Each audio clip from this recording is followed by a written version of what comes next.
welcome back di Bestie Edition. Nah buat kalian yang di rumah apa kabar semuanya? Semoga kalian yang ada di rumah semua dalam keadaan sehat. Terus kalaupun ada masalah semuanya cepat selesai. Dan buat Bestie semua jangan lupa nih buat follow dan juga subscribe media sosialnya Boon Lifetainment biar gak ketinggalan konten-konten terupdate-nya Boon Lifetainment. Today Edition adalah Growing Up as Gen Z. Ini kayaknya aku banget. Enggak sih, gue gen apa sih? Gen apa gue? Umur segini tuh apa sih? Gen, ada yang tahu? Milenial. Milenial ya. Oke, jadi berarti ada gap dari ada gap satu. Kira-kira kurang lebih lah satu lah ya. Nah pas banget nih buat ngebahas topik ini, aku ditemenin sama cast dari series My Nerd Girl. Please welcome Naura dan juga Ashira. Tadi kok panggilannya Ashira? Cila. Ya iya makanya bingung, Ashira. Please welcome Naura dan Ashira. Halo semuanya. Apa kabar? Basa-basi banget ya? Baik, alhamdulillah. Selalu udah ngobrol dari tadi. Oke, sebagai Gen Z, kalian kelahiran tahun berapa? Kayaknya nggak beda jauh sama aku ya. Aku 2005. Aku 2002. Kayak Gigi 2000? Aku 2000, enggak 1988. Gue tuh udah sampai kalau apa sih biasanya kalau kita ngisi apa sih form-form yang online gitu kan. Kan 2023 terus scrollnya tuh ke atas kok jauh ya. 1988 tuh di atas banget. Berarti Naura sekarang 18. Aku 21. Cila 21. Iya. Gimana rasanya jadi 18 tahun dan 21? Gue lupa lagi. Kayaknya dulu tuh oke kita flashback Recap ya. 18 tahun itu dulu ya sama masih lulus kuliah.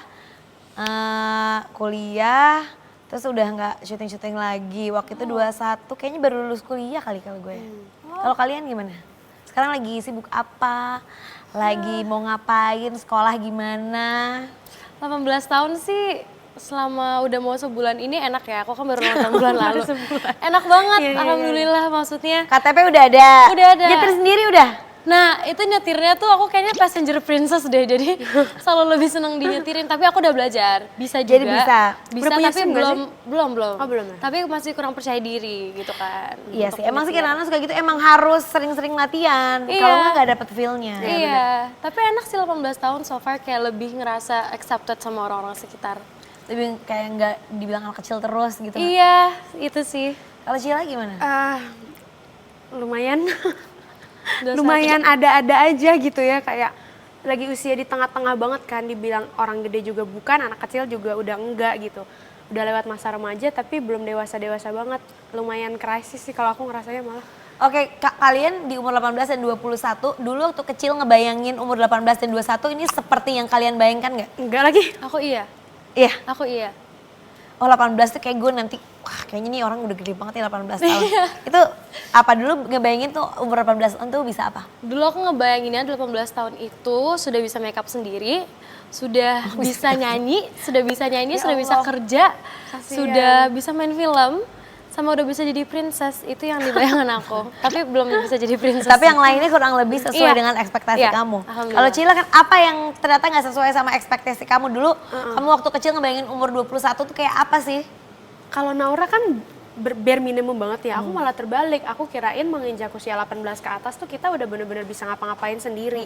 Kayak gaji udah gede. Udah dulu ngebayangnya, kebayang. Memasuki usia yang kayak kerja tuh kantoran. yang Terus mau beli apa aja gitu, bisa. Bener. Gitu. Terus ada udah usia-usianya lihat-lihat apa venue nikahan nih, wedding. 21? Iya dulu pas aku kecil aku mikir kayak gitu, karena saudara-saudara aku banyak yang nikah muda kan.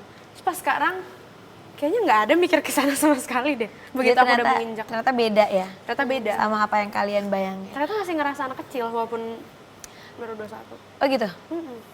Udah seperti umur 21 tahun yang lainnya nggak menurut kamu sekarang? Nah ternyata beda-beda ya. Maksudnya nggak semua orang yang di umur 21 tahun pun sudah mencapai di sini, dan nggak semuanya juga masih segini gitu. Jadi aku nggak tahu Beda-beda ya, ya, banget. beda-beda ya. Oke, kalau kalian ada di sebelah mana, Sheila? Tapi yang penting sih jangan ngebandingin sama orang lain, tapi Bener. gimana caranya selalu bisa lebih baik besoknya gitu. Kalau misalnya ngelihat Sheila atau ngelihat Naura di sini, ya pasti gak akan ada puasnya juga Asli gitu. sih. Nah, ini aku kepo banget nih mau ngenalin ke besti-besti di rumah yang mungkin belum kenal. Kalian kan berdua sekarang di dunia entertainment. Tapi first job kalian tuh dimulai dari umur berapa dan apa sebagai apa? First job aku itu sebenarnya nggak sengaja.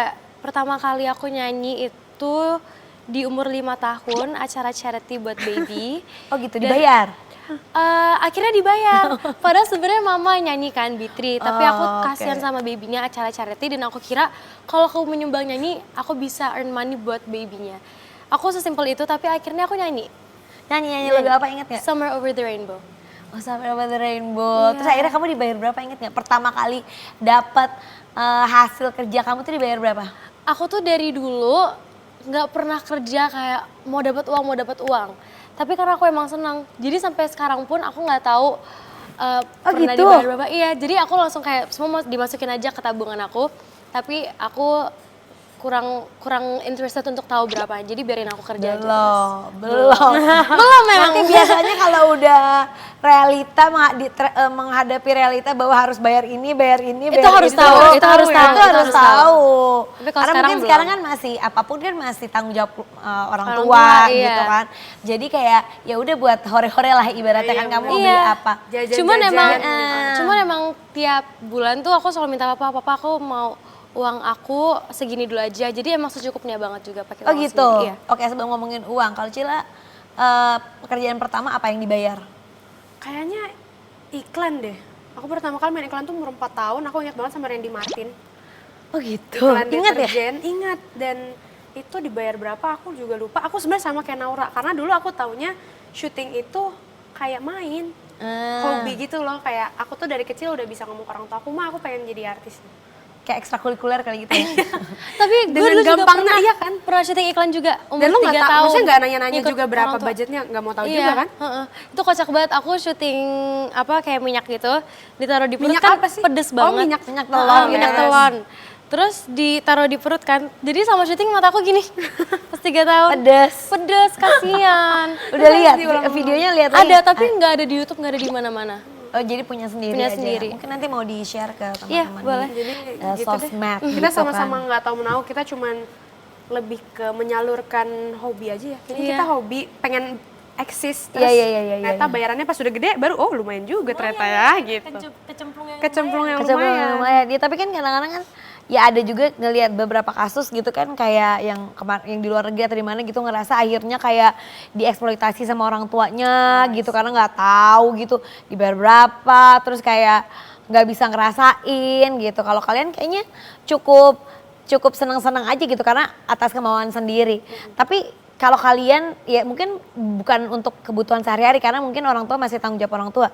Tapi biasanya buat apa sih kalau kalian pengen gitu? Itu uang hasil kerja kalian itu kalian pakai buat apa gitu?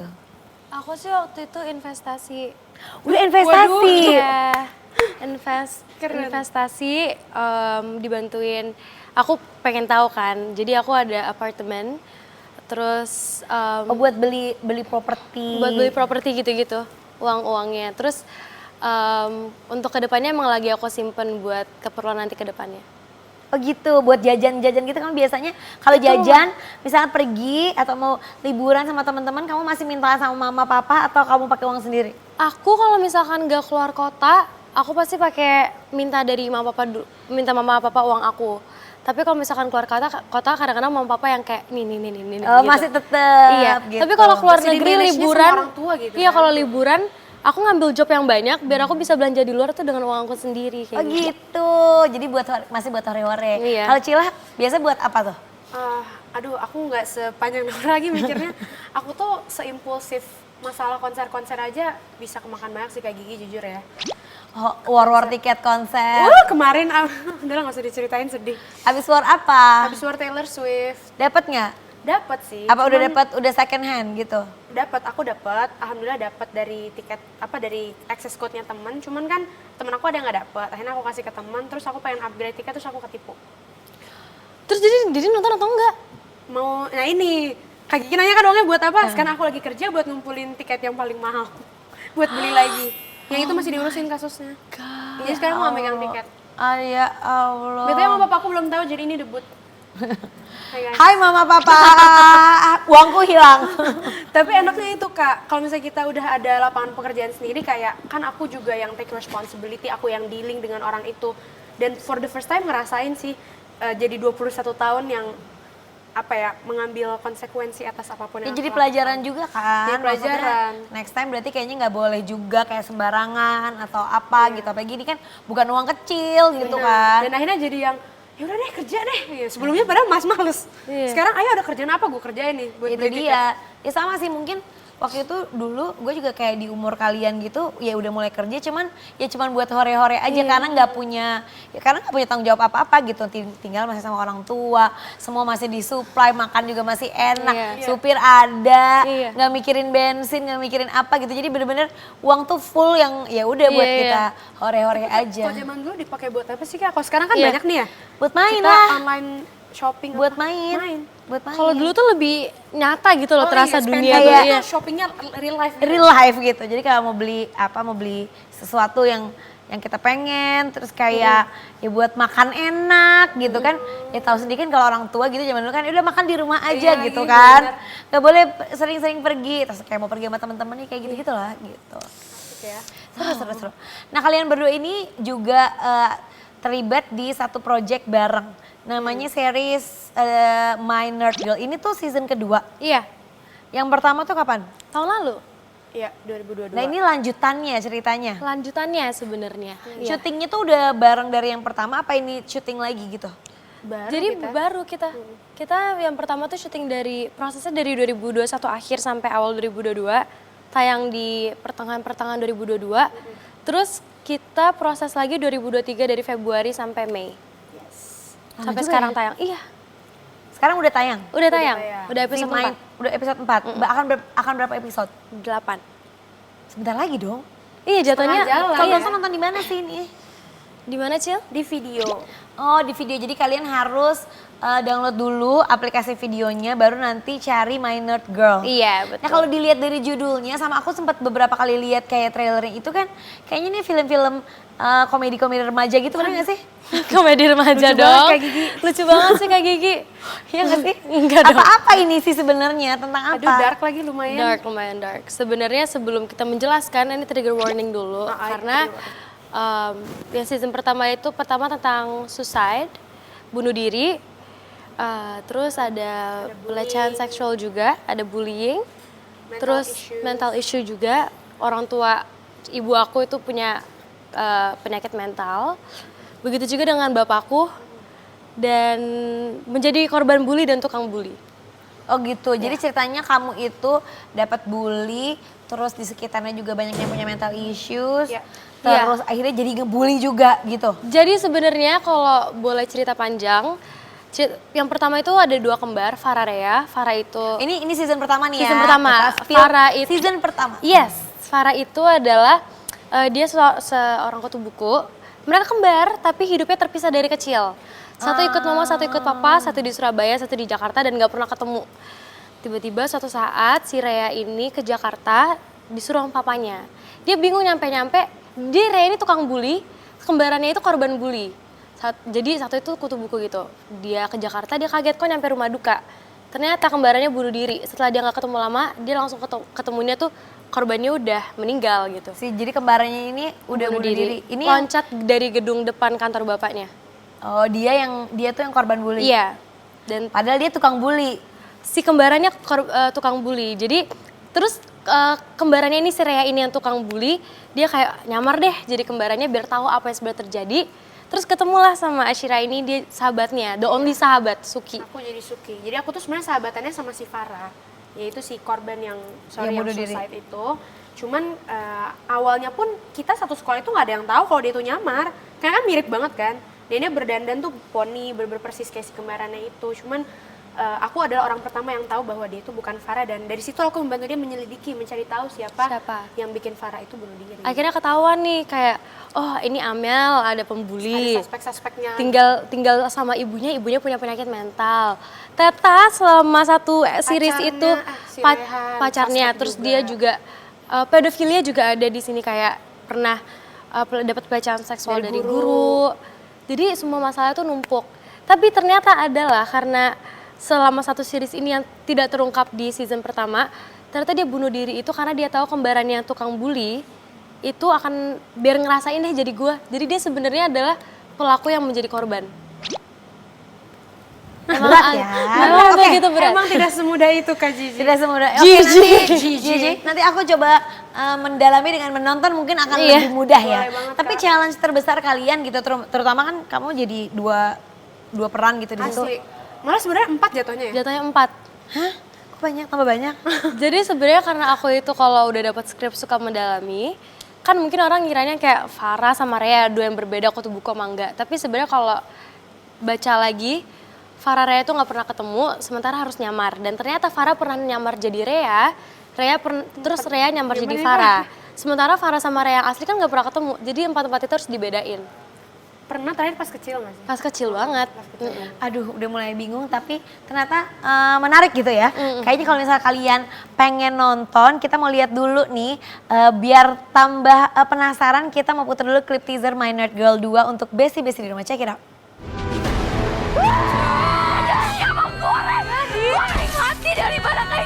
Semalam lu tuh bisa tidur nyenyak gak sih setelah lu tuh nyelakain si Gadis? Saya please jangan percaya sama pasangan ini. Ini tuh waktu yang tepat buat lo masuk ke Rea. Semuanya udah selesai, Rehan.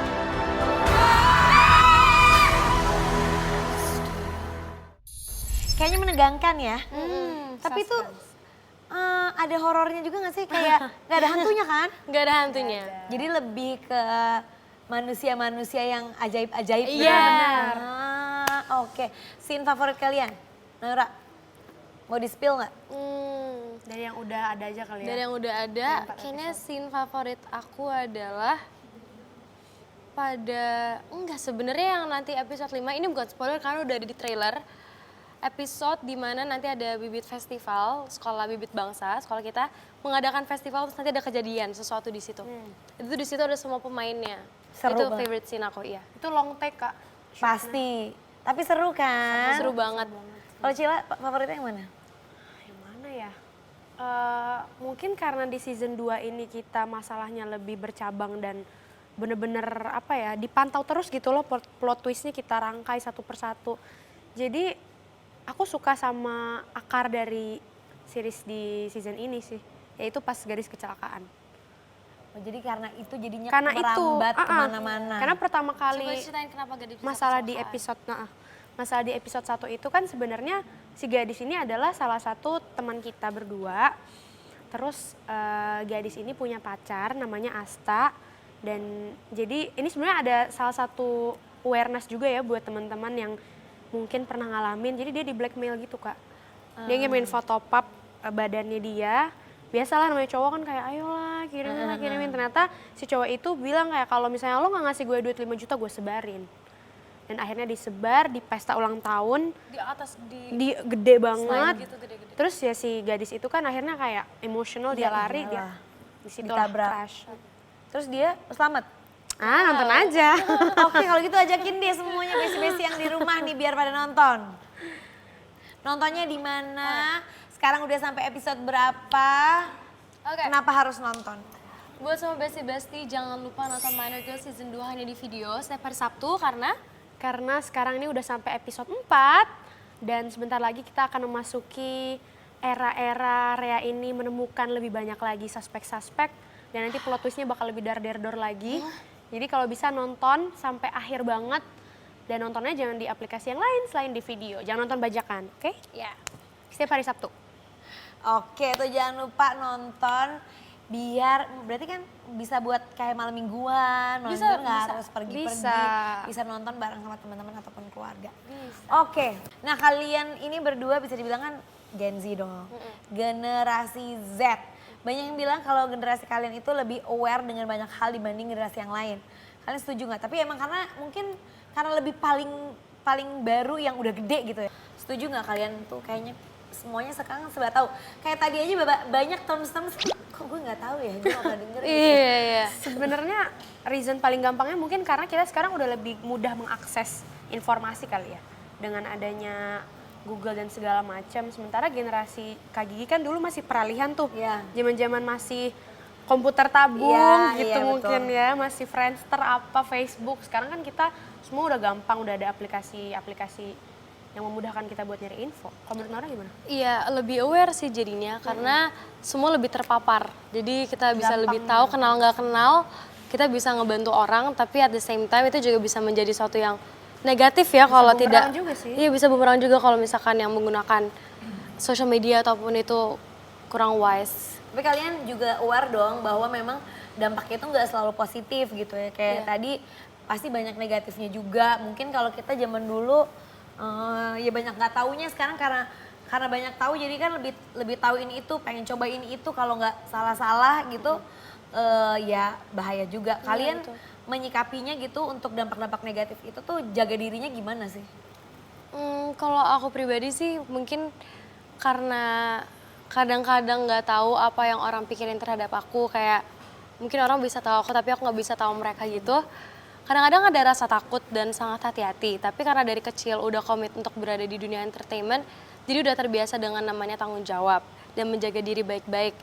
Jadi sebenarnya aku pinter-pinter menggunakan sosial media aja sih, kayak mungkin nggak terlalu buka sosial media setiap saat, terus lebih Ngebatasin fokus lah ya. dengan orang-orang yang ada di kehidupan aku yang internal, kayak keluarga, sahabat, keluar sama orang-orang yang bikin aku merasa nyaman gitu. Jadi tetap minta dijagain juga ibaratnya gitu Iya, kan. Tetap gimana pun, iya. Boundariesnya tetap dijaga, terus dijagain sama orang-orang yang Iya. yang pasti sayang sama kamu lah, nggak akan menjerumuskan Betul. gitu. Kalau Cila gimana? Kalau aku sebenarnya sedikit banyak sama ya sama Naura, itu juga aku alamin, dan kebetulan kan kita sahabatan ya nih. Jadi kayak jadi kayak internal dia adalah internal aku juga, keluarga dia keluarga aku juga. Bisa banget. Cuman kalau dari aku pribadi ada satu tips lagi sih, mungkin membatasi apa yang kita posting ke sosial media gitu. Karena sekarang banyak banget, kayak kemarin dari aku ketipu tiket aja, itu ada indikasi sebenarnya itu data orang. Jadi si orang yang ada di KTP itu kalau nggak salah pernah moto, ngirimin ke apa buat pembuatan apa yang kita nggak jelas, kita nggak tahu, ternyata fraud kayak gitu tuh banyak banget zaman sekarang gitu. Mungkin kalau kita pengen terhindar dari hal-hal yang negatif, lebih wise aja sih dalam memilih apa aja yang mau kita share ke orang, mau kita posting, mau kita kirim, entah itu japri atau apapun, semuanya bisa orang salah gunakan gitu. Kalau orangnya nggak tepat. Nah yang akhirnya aku lihat juga adalah kalau ini mungkin nggak semuanya ya, cuman melihat lah kalau zaman aku dulu tuh gap antara anak dan orang tua itu lumayan besar gitu. Jadi kayak di angkatan aku tuh kayaknya tuh kalau untuk cerita apa aja sama orang tua tuh kayaknya jarang gitu yang mau bisa cerita dari A sampai Z. Iya gitu. Jadi kadang-kadang kalau terkena dampak yang negatif tuh ya udah ditelan sendiri aja karena kita nggak pernah sharing gitu. Nah kalau ngelihat mungkin generasi di bawah aku tuh ngelihat kayaknya lebih deket gitu ke orang tua, lebih nggak takut untuk cerita apa aja. Jadi apa namanya lebih dijagain gitu, lebih diarahin gitu. Kalian ngerasanya gitu juga nggak? Kira-kira itu menurut kalian tuh bisa jagain kalian juga nggak sih dari mungkin dampak-dampak negatif kalau kalian tuh banyak sharing juga ke orang tua, ke orang yang lebih pengalaman gitu? Aku sih sama mama papa aku tuh deket banget, apalagi mama itu kan juga tempat curhat, malah kadang-kadang aku nggak semuanya aku ceritain ke teman-teman aku atau sahabat aku, tapi malah ke mama. Jadi mama tuh yang paling tahu aku. Cuma mama aku selalu bilang, bisa kamu boleh jadiin aku sahabat kamu, boleh kamu anggap aku kayak teman kamu, tapi ingat aku tetap orang tua kamu. Jadi nggak boleh bablas juga, temen banget nih gitu. Jadi tetap ada rasa, oh ya ini gimana pun orang tua aku, ibu aku, tapi aku bisa menjadikan dia sahabat aku juga gitu. Jadi kalau misalnya, kalau ke mama gitu, kalau misalnya kamu misalnya nih cerita tentang hal yang mungkin kamu lakukan tapi nggak baik gitu. Terus mama biasanya gimana? Pastinya kalau sama orang tua, karena dia mau yang terbaik pasti ada tegur. Kamu tapi cerita nggak biasanya kalau kamu? Cerita. Oh cerita. Tapi karena aku juga bukan anak yang suka, apa ya, Aneh-aneh gitu nggak ya? berani aja gitu Iya, loh, iya, nggak iya. berani bener-bener Dia anak dibalik. rumahan banget kayak gini. Kita aja kalau main di rumah dia, nginep di rumah dia. Emang banyaknya Di rumah aja gitu. malah Semua ikut terkontrol ngobrol sama gitu. mama papanya. Pasti kan ada rasa-rasa penasaran, pengen ini pengen itu, tapi emang dari akunya pun nggak pernah mau. Jadi mama papaku tahu banget. Dan aku selalu cerita kayak, "Ma, papa tadi aku ditawarin ini, tadi aku ada kejadian kayak gini. Mereka selalu tahu. Tapi mereka tahu aku juga bisa nolak dan bisa dipercaya kayak gitu. Kalau kamu, Cila? Agak beda sih sama Naura ya, kayak nggak tahu Cerita ya. nggak apa aja ke orang tua? Aku sebenarnya sedikit banyak iya cerita banyak, lebih ke masalah emosional aja sih. Mungkin itu salah satu reason juga kenapa aku sekarang menjadi anak yang lumayan available emotionally, bisa banyak membantu orang, membantu teman-teman secara bantuan emosional. Karena orang tua aku tuh selalu memberikan aku ruang gitu untuk cerita. Dari aku kecil aja kalau misalnya aku bangun tidur ditanya gimana tadi mimpinya, itu tuh sedikit banyak bisa bikin aku jadi terlatih untuk open up. Terus ke cerita orang gitu ke orang tua ya? jadi nggak memendam, dan ke orang lain pun jadinya gitu aku selalu nanya juga ke Naura, lo mau apa sih nih, cerita sama gue. Mungkin gue nggak bisa kasih solusi tapi setidaknya udah lepas lah beban lo, lega sedikit gitu kan. Kadang orang-orang jadi entah mungkin ada masalah mental atau apapun itu, biasanya karena mereka banyak mendem sendiri kan. Jadi enaknya mungkin ada di generasi yang sekarang yang dekat sama orang tua tuh kita nggak banyak burden gitu loh. Bener. Karena memang banyak juga kejadian yang sekarang ini karena dari kecilnya nggak pernah cerita gitu, terus udah gedenya juga jadinya nggak deket gitu ya, banyak kan. Tapi semuanya ada plus minusnya dan pasti setiap orang tua punya caranya masing-masing yang Iya sih. paling baik yang mereka tahu lah gitu kan. Ya sorry aku salah treatment, aku kan soalnya sagi gitu-gitu loh. Ngeluh tuh dalam porsi yang baik, yang wajar tuh ya nggak apa-apa juga. Tapi mengeluh itu bukan berarti nggak jalan terus. Sekarang tuh kayak banyak banget hal-hal yang nggak penting, Betul. tapi dimarketingin dan kita makan lagi. Iya. Genji tuh masih seumur-seumur kita loh, coba deh. Iya. Jadi masih nggak apa-apa banget.